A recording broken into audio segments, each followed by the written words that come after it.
Hello and welcome to my Fortnitemares 2025 ranking video. I'll start off by telling you the rules. There's actually only one, but the one rule is they have to be from this Fortnitemares specifically.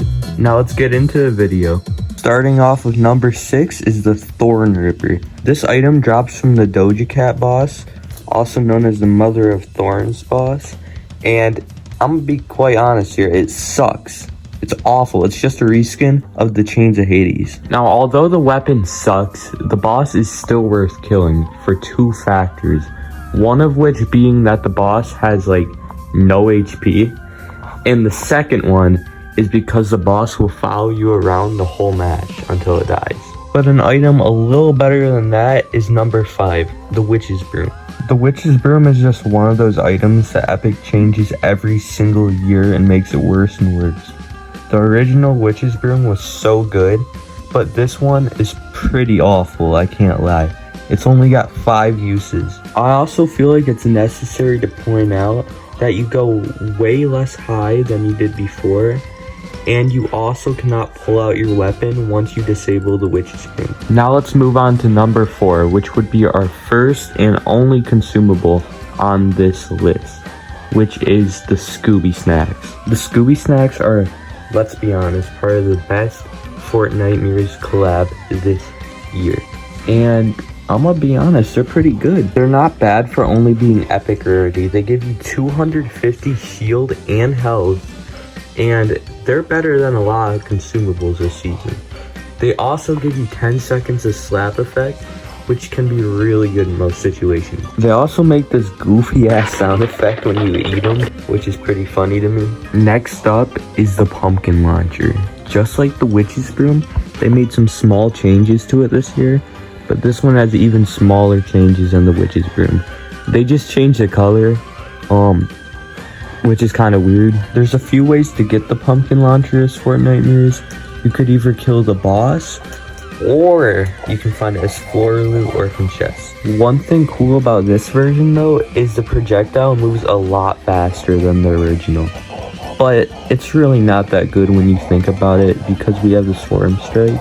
And as it is, not many people pick up that item anymore. But an item a lot of people do pick up when they get the chance is a high stakes shotgun, which is our number 2 spot. The only way to get this item is by killing the boss Jason, which means there's only one per game, and a lot of people might not like this item because it's a slug shotgun. Me personally, I like the item even though its scope is horrible.